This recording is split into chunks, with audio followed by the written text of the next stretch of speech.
And the Venn diagram is just a way to kind of pictorially represent sets.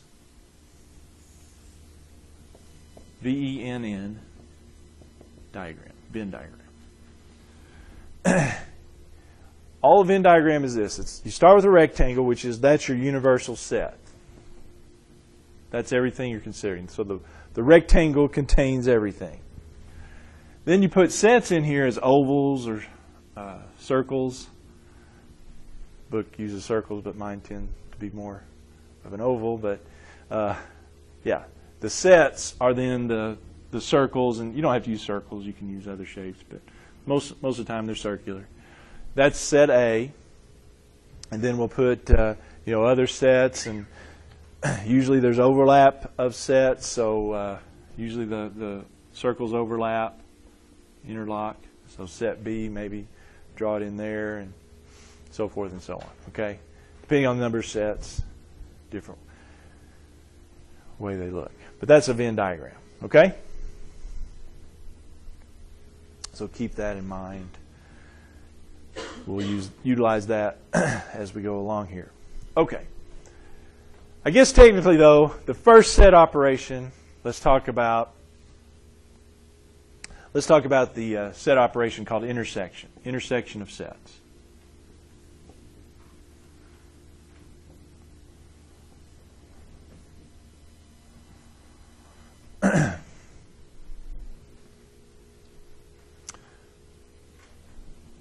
It's denoted with, it's the arch, an arch-looking thing.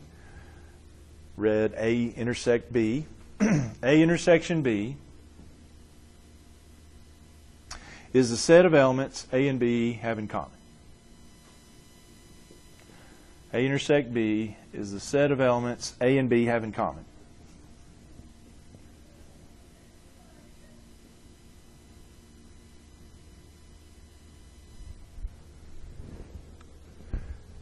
Pretty easy thing. Just this means the set of elements A and B have in common. So if A is, which ones do I want to do?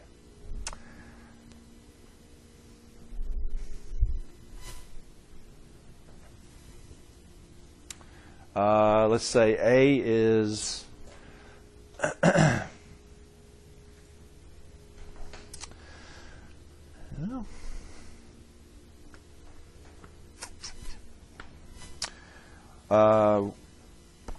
even numbers 2, 4, 6, 8, and 10. And B is 1, 4, 5, 6, and 9.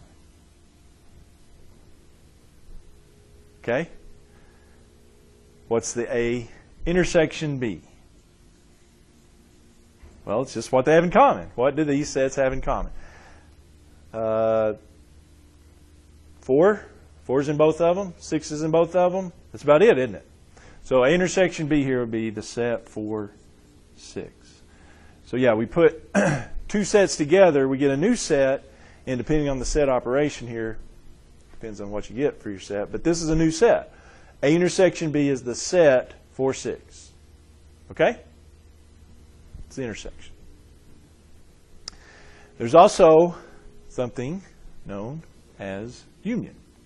The union of sets.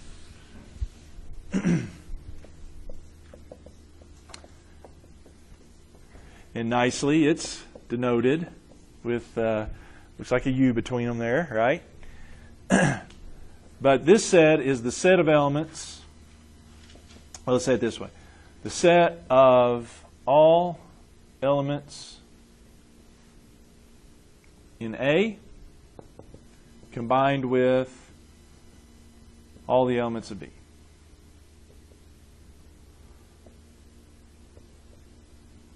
In other words, we're just going to dump the two sets together. The union of two sets, we're going to take all the elements of A and just combine them all with the elements of B. Okay? So now back down here, same two sets here. What's our union?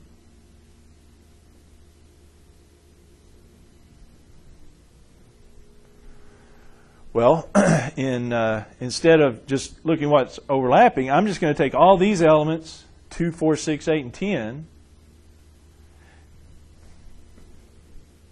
Let's just do it this way. So I take all the elements of A and then combine it with all the elements of B. So I just basically group those two together, put those all in one set. Now, what's wrong with that picture? Well, for one thing, they're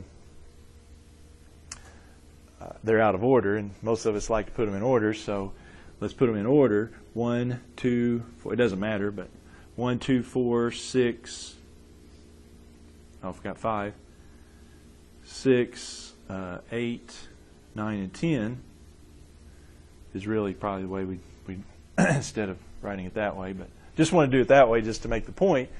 I'm just putting everything together. Now, I don't have to, I can write them in order, and I don't have to do the repeats, right? I have 4 and 6 there twice, so I don't want to repeat those. Doesn't make it wrong, but no need to write them twice. So yeah, A union B is 1, 2, 4, 5, 6, 8, 9, and 10. It's just putting everything in A combined with everything in B, which, you know, if you think about the name there, union, you had the Union of States. That was all the states. The Union of States would be all the states put together, so it's all the states combined. Same idea. Whereas intersection, think about the intersection of two streets. What's the intersection of the streets? Well, it's what they have in common. It's the overlap is where the intersection is. So hopefully those are easy to, seems like those are usually pretty easy to keep straight. The other thing let me mention for maybe later on down the line is another kind of alternative definitions here for intersection and union. That's fine to remember it that way, but this may be also the way the book puts it, but let me write it up here this way too. A intersection B, it's a set of elements, the intersection is a set of elements in A and in B.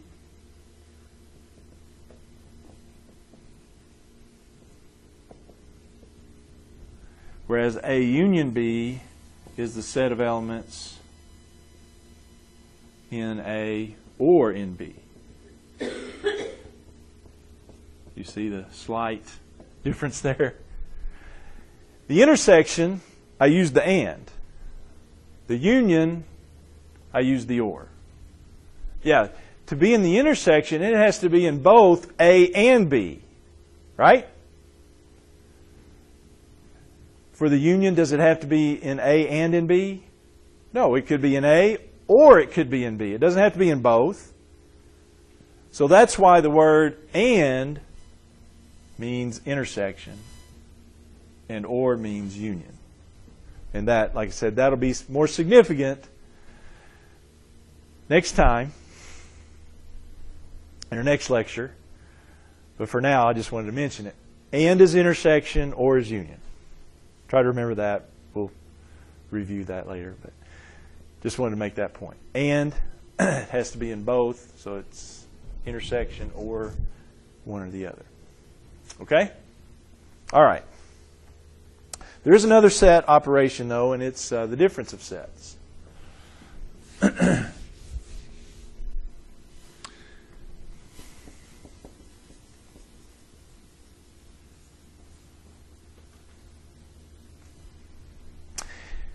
And this is really the only one that kind of has the same symbol as we use in numbers, but we're talking sets, of course.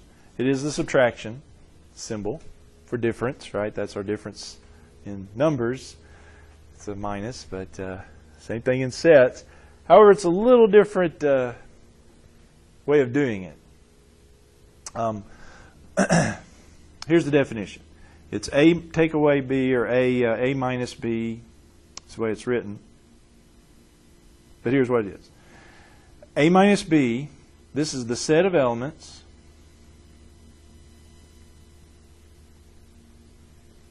in A that are not in B.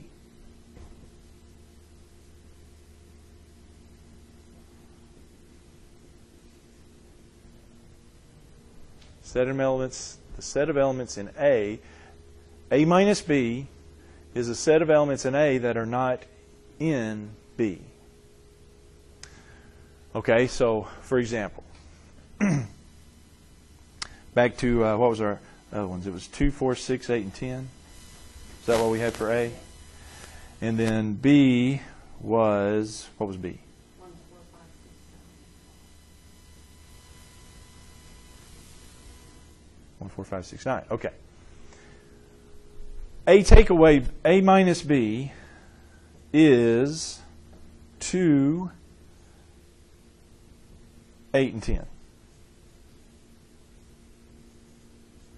I'll just do it right there for you, right? First of all, A minus B in this case is 2, 8, and 10. Do you see that? Because those are the elements of A, right,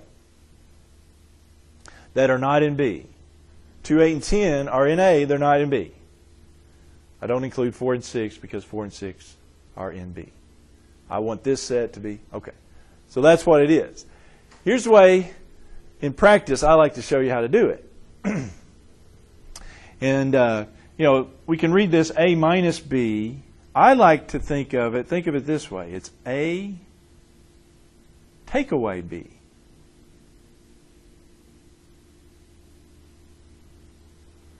In other words, start with A and then take out elements that are in B. That's kind of how we do this. So let's redo this problem. A minus B. So this is the set I start with. I'm going to start with A and take away from it. So I'm starting with A. So A is 2, 4, 6, 8, and 10. Now I'm going to take away from it. What do I take away from it? I take away anything there that's in this B. So I take away the B elements. What's here? Take away 4, take away 6. That's how this is working. I start with A, and then I take out from it. Take out the 4 and 6 because those are in B. So I'll wind up with 2, 8, and 10.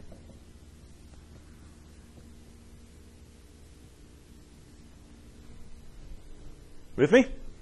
Okay? Now, important point here.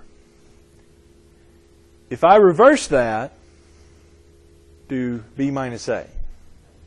Same set? It's not going to be the same set. You see that?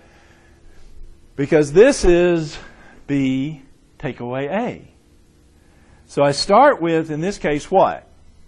B. 1, 4, 5, 6, and 9.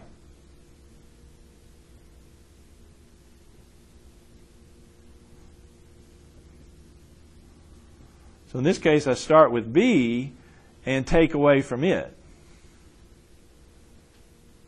Now, while I'm at it, let me make this point. It's B take away A. So I am not ever going to get any elements other than what's in B. I start with B and then take away from it. So I'm not going to get anything other than what's in B. I'm only going to take away from it. So what am I going to take away here? I'm going to take away A, which A doesn't have a 1. It has a 4, so I'm going to take away it. Does it have a 5, A? No. Does it have a 6? Yes. So I take away it. Does it have a 9? A doesn't have a 9, so I leave it. So in this case, I wind up with 1, 5, and 9. B take away A is 1, 5, and 9. Now, I said that earlier because a lot of people want to try to put in some extra things here. They want to try to put in the 2 and the 10 here.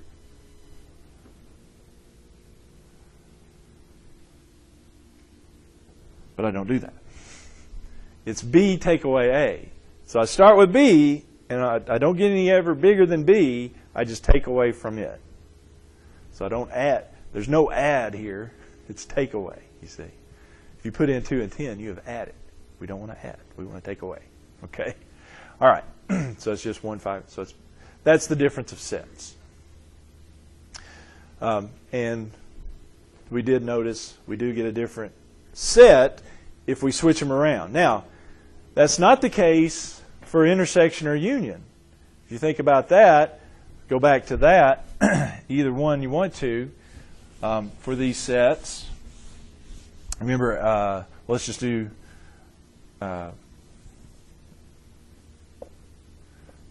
write those back up. What was our intersection? It was 4 and 6, wasn't it? And the union was 1, 2, 4, 5, 6, 8, 9, and 10. Well, if I reverse those, instead of A intersection B, what's B intersection A? Well, it's what B and A have in common. What do B and A have in common? 4 and 6. If I do B union A, union is put all the things together, so I take everything in B, combine with everything in A. So I take everything here, combine it with everything there. What do I get? I get 1, 2, 4, 5, 6, 8, 9, and 10.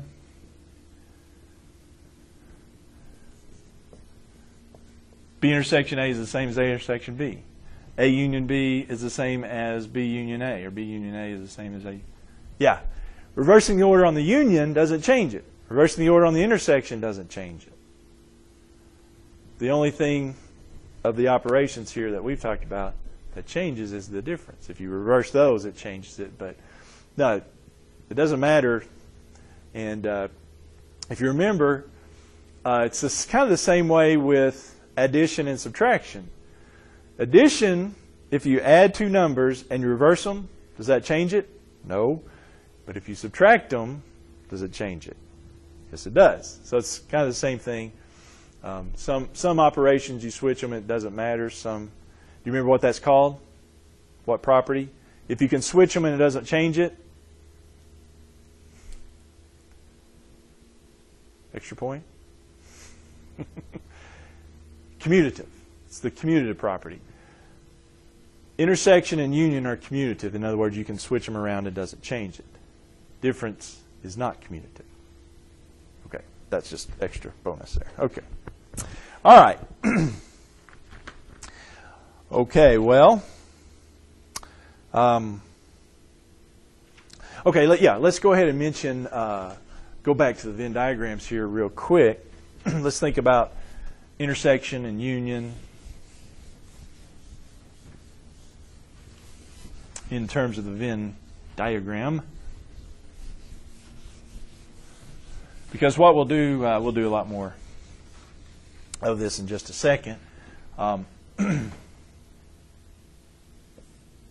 is we'll shade Venn diagrams for certain sets. And okay, so we put the A and the B circles here. Okay, so if I told you to shade A intersection B, would that be easy? What is intersection?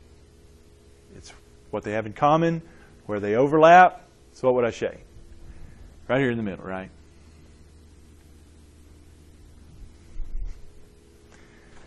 If I told you to shade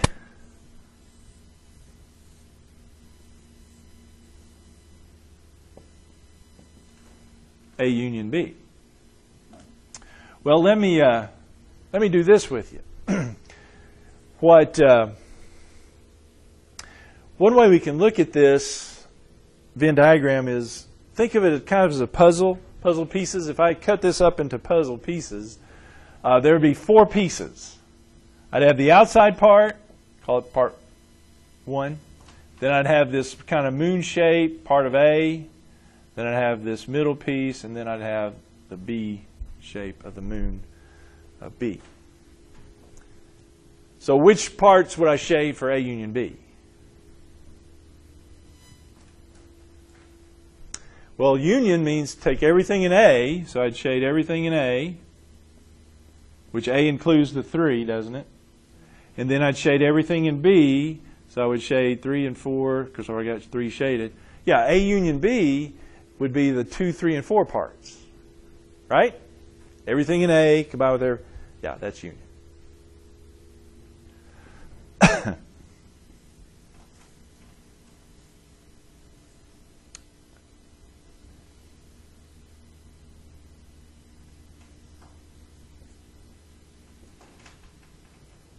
What about that?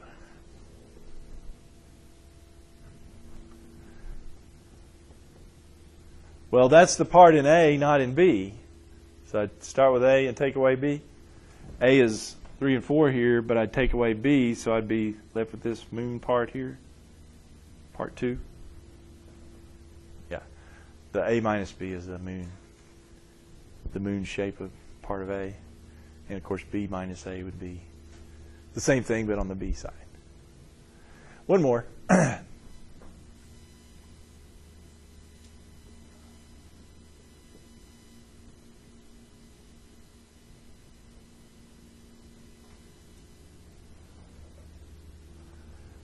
What would you shade for that? A, what does this mean? Complement? What's the complement? What's not in A? Yeah, it's not in A. So if I number these off again, what would I shade? Tell me what parts to shade. Well, on Venn diagrams, the complement's easy. Just cover up, we're doing A complement, so cover up A, and whatever you don't cover up should be shaded. So 1 and 4, 1 and 4. Okay. We'll come back to this in just a second. All right. Let's talk, though, a couple more. Because what we'll have on the homework problems is, we'll be doing intersections and unions and differences, but they'll be more complicated. So let's talk about a few of those. Let me write up here.